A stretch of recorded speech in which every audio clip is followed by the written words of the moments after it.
Made for Business podcast where Catholic moms come to learn how to build a business that is simple, holy, and profitable. I am your host, Sterling Jakewith, and today we're going to talk about making sense of the year so that you can go into the new year feeling really confident and hopeful. So at the time that I'm recording this, we're going to be making sense of 2022 so that we can feel confident heading into 2023.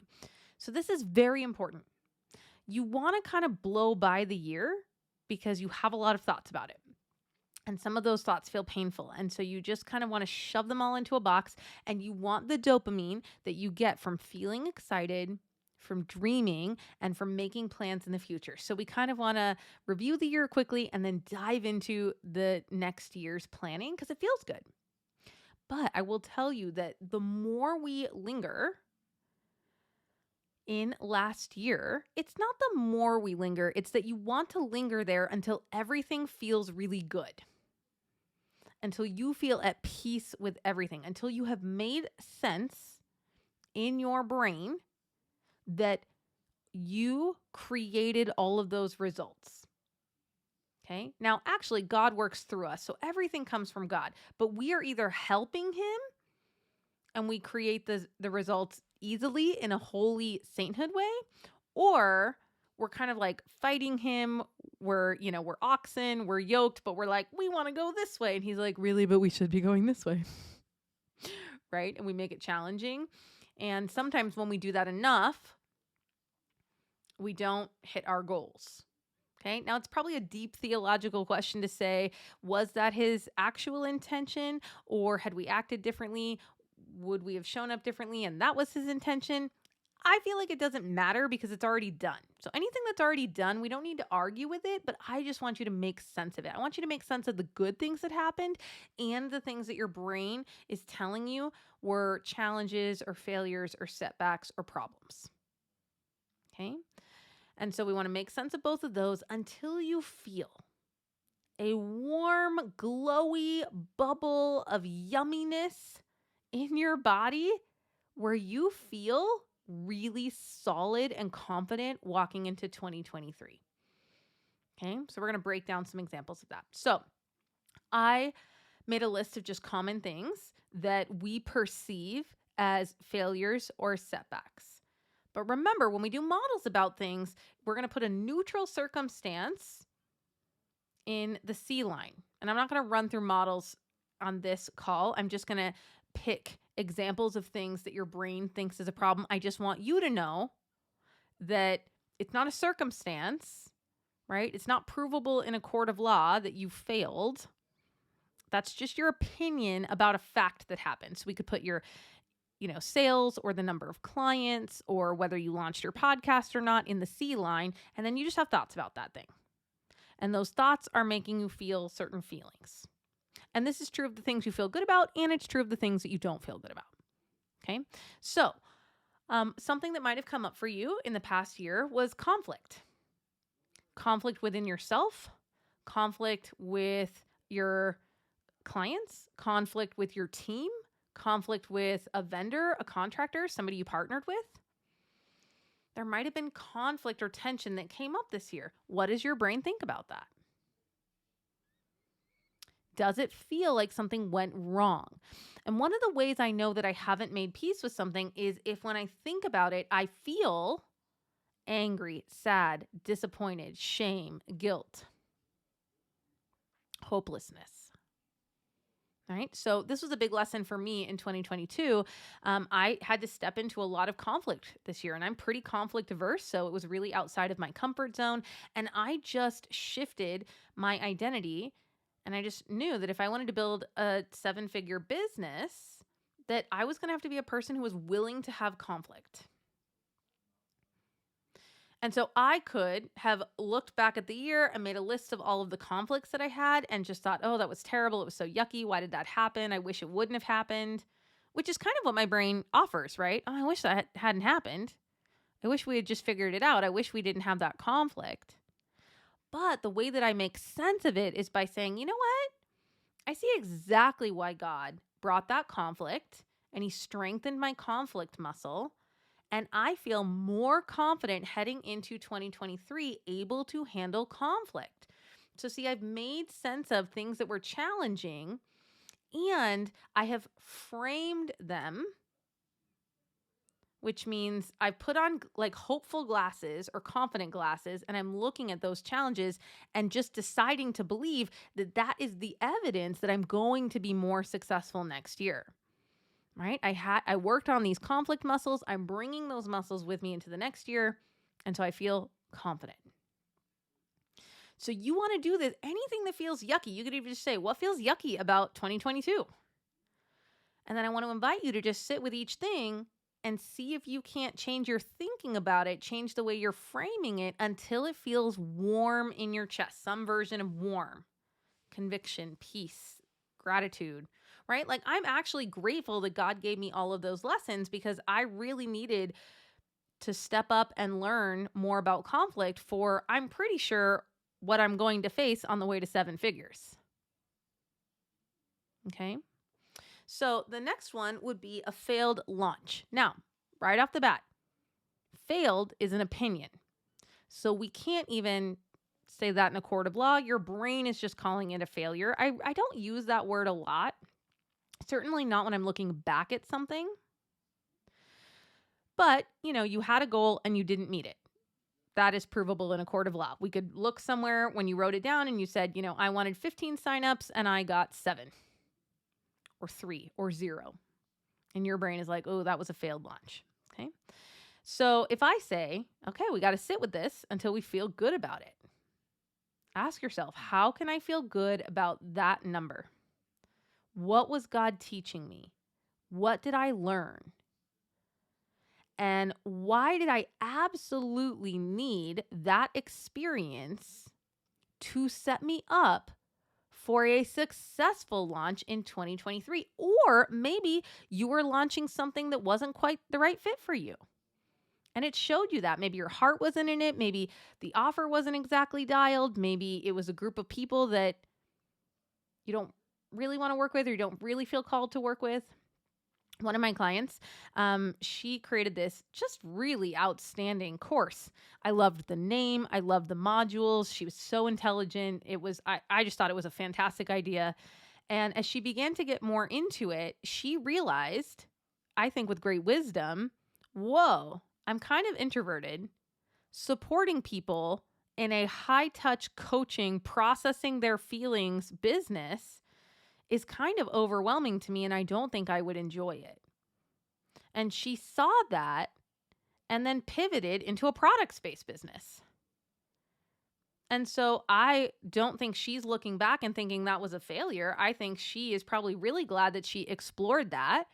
Whatever skills she used exploring that, she gets to take with her. And now she knows herself on a deeper level. She will have more confidence going into 2023 because she's like, you know what? Actually, a product-based business is better for the stage of life that I'm in and my personality type. So stay with it. Do not move on until you feel warm and fuzzy about it. Whatever you want to shoot for. Okay? But I want you to stand a little taller when you think about it walking into 2023. I want you to use it as evidence that you will be more successful and your business will grow in 2023. Okay. Procrastination and hiding. I think that there have been times, certainly in those Coffee and Pearls years, but even in the last 2 years where I've had mind drama and I've allowed it to put me in kind of a hiding stress response where I'm procrastinating and I'm hiding from my business and I'm putting my head in the sand. Maybe my podcast isn't coming out regularly or I'm not doing TikTok videos, something like that. And so maybe you've done that for 2 weeks. Maybe you did it for 9 months. Maybe you did it for most of the year. You were procrastinating and hiding and you weren't running your business smoothly, which again is an opinion, but we're just looking for things that your brain thinks is yucky, and we're making sense of them. And so you can sit with that. And when I have noticed that about myself, well, first I just used to beat myself up and judge myself and then feel ashamed and mad and all sorts of things. But now I just go, hey, baby girl, what was going on? What were you scared of? What is God trying to teach you? And I can usually see in a season, no matter how long it is, why I was procrastinating or hiding, what I was scared of.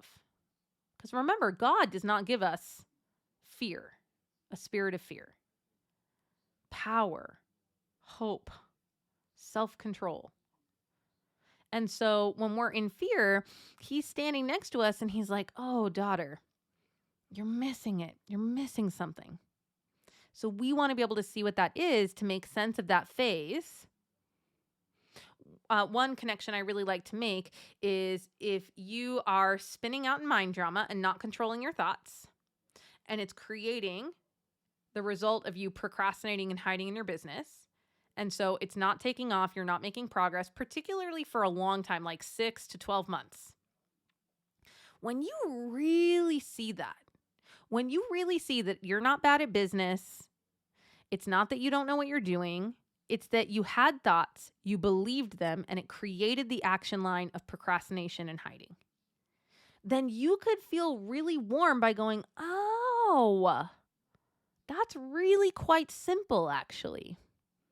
So if I just become a woman who doesn't have these thoughts, the thoughts you found, and I choose new thoughts, 100% you're going to create different results. We don't know what they're going to be, but we know they're not going to be procrastination and hiding. And that's how, instead of feeling ashamed that your business didn't grow all year, or for however long, you will use that as evidence like, you know what? God just needed me to walk in that desert so long that it hit me on the head like a 2x4. And it was so clear that I was believing lies and my thinking created this result. I'm not bad at business. I'm not dumb. I'm not confused about technology. It's just my thoughts. And then you can feel that warm, kind of hopeful feeling like, oh, that means I can carry something different and try on different thoughts in 2023. Okay. The next one was confusion and drama. And this is just kind of an overall umbrella, but I do think a lot of us entrepreneurs spin in confusion because your brain knows that if it can get you to be confused, you won't take action. So that's actually one of the best ways that your brain keeps you from moving forward in your business. It's like, but I don't know if those offers are right. I don't know if you're on the right platform, but I really don't think your email sequence is solid. You don't even know what an email sequence is, my friend. Why do you think you can do business?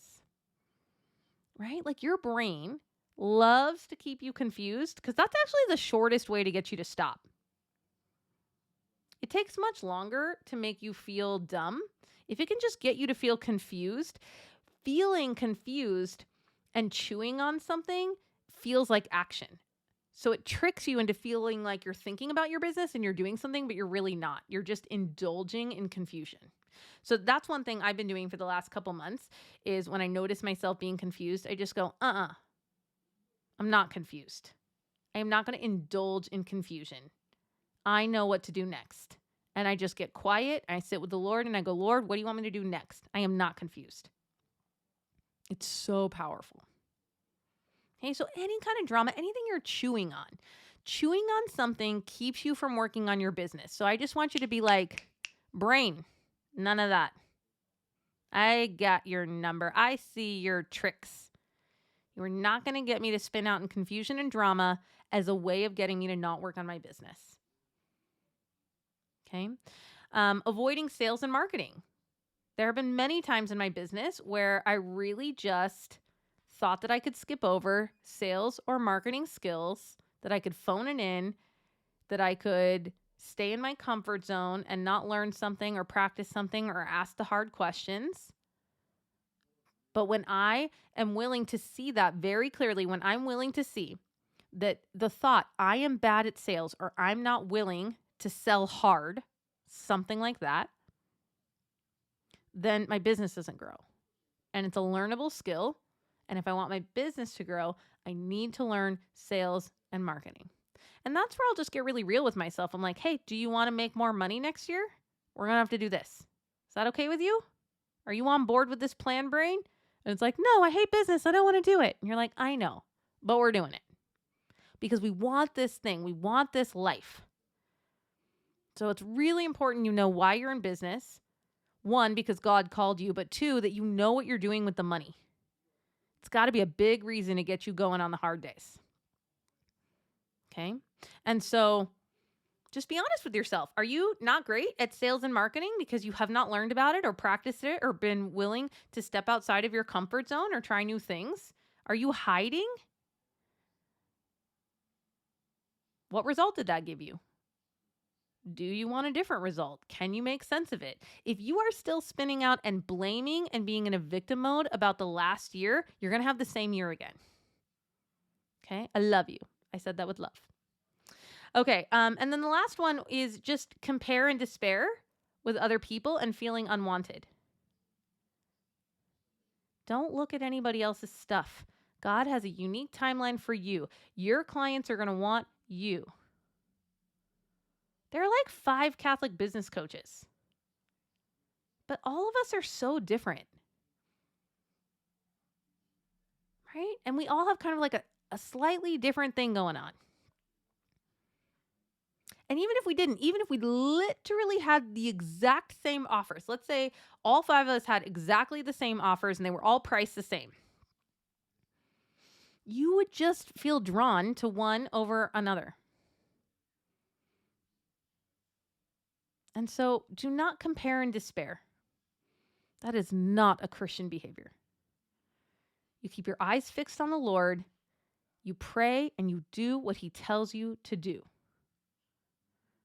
And I want you to ask him questions in your prayer life. I want you to write them down, and I want you to keep those things in your heart. Right? Mary teaches us to do what he tells us to do and keep those things in your heart, which means keeping them at the forefront, really paying attention to them.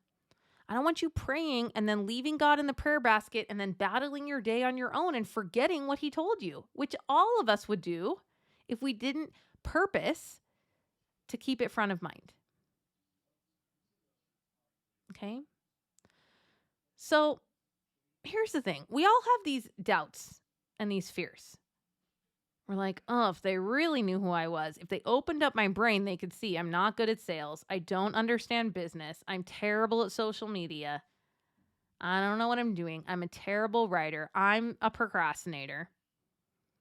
And then when we don't do this work, when we don't make sense of those thoughts, when we don't see them as thoughts, then that's exactly what happens. Our brain proves to us what it already thinks. Hey, Sterling thinks she's a procrastinator. And then it's going to create that because it's like, it's very satisfying for it to run a program and have it repeat and result in the same thing. It's like, ooh, that's wonderful. It loves that. It's very interesting. I used to think I was a procrastinator for like 20 years. I don't think that about myself anymore.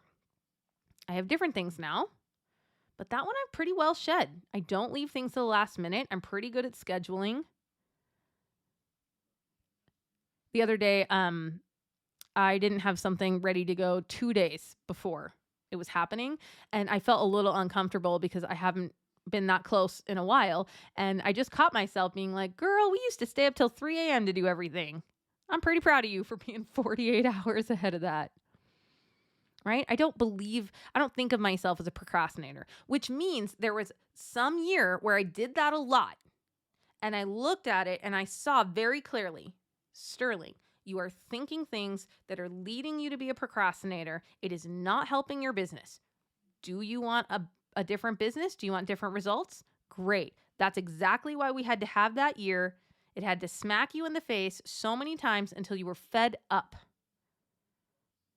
Like a little bit like that. I want you guys to have a little bit of fed up energy, and I want you to have Joan of Arc fight energy for the next year. Like, listen, I'm done. I'm done being childish in my business. I'm done blaming other people. I'm done scrolling other people's Instagrams or looking at their programs or thinking everyone has original ideas but me. I'm not taking that with me into the new year. I want different results. I've made sense of this last year until it feels warm and you're walking into the year with confidence. So if you want to do this formally, I want to invite you to join one of my programs. I created an absolutely stunning review your year like a saint workbook. And then I also created a quarterly business planner. It's called the Holy Spirit Business Planner. It's beautiful. It will hold your hand through your goals. It will give you so much clarity that you will just sit down and know what you need to work on. And then your brain won't be confused. First of all, it still will, because that's its best trick. And then you're like, no, brain, we're not confused. Remember, we made this plan. It's simple. I like it. We're just going to execute it. I want you guys executing from peace. And so if you want to do that with me, a Catholic business coach, I have 3 programs. I designed them very intentionally, so there's something for everyone. If you are just starting out, you're going to want to join Masters. That's my monthly life coaching membership. It's a membership for your whole life, but there's a whole business program in it. But you're going to be so glad that you had the rest of it, because there's marriage and parenting and time management, all sorts of things that will also help you with your business. Tons of business stuff in there. Okay. And then I do a group coaching call every other week in Masters. So you can come, ask me questions, and I will help you. Okay. Once your business starts coming together, and that means different things for different people. It might mean you have a website. It might mean you have an email list. It might mean you've made some money already. But I'll tell you, there's a shift that happens in our body when we're like serious. We're done playing at business. We're ready to be committed. And that's usually when we start to realize that investing in our business makes it grow faster. It's not the exchange of money so much that it is just being committed. And then we act differently. And that's actually the thing that creates results.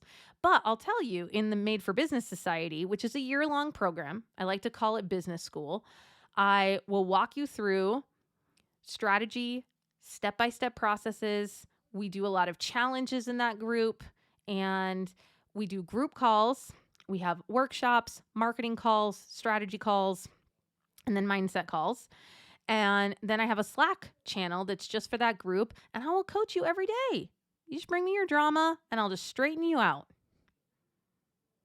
And that will save you hours of time. You are wasting hours of time being confused, and having a coach in your pocket is amazing. And these are for women who are just ready. They're ready to grow that business to a consistent 5 to 10K months. If you don't want to make that much money, this probably isn't the group for you.